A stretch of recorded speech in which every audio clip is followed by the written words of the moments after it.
Welcome back to another technical video. Today we'll be going through your question, answering it, and hopefully finding that solution that you need. Guys, remember to stay just a little bit crazy like me, and hopefully you find that resolution you need. Anyway, let's continue on.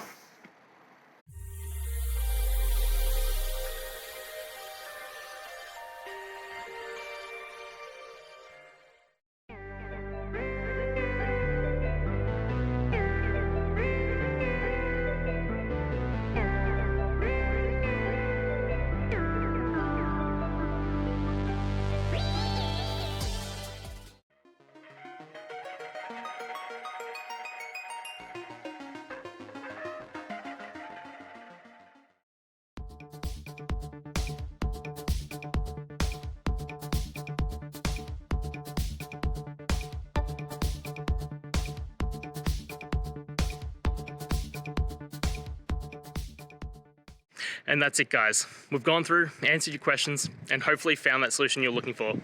If we did, please hit subscribe. I'd really appreciate it. And until next time, I hope you have a good one.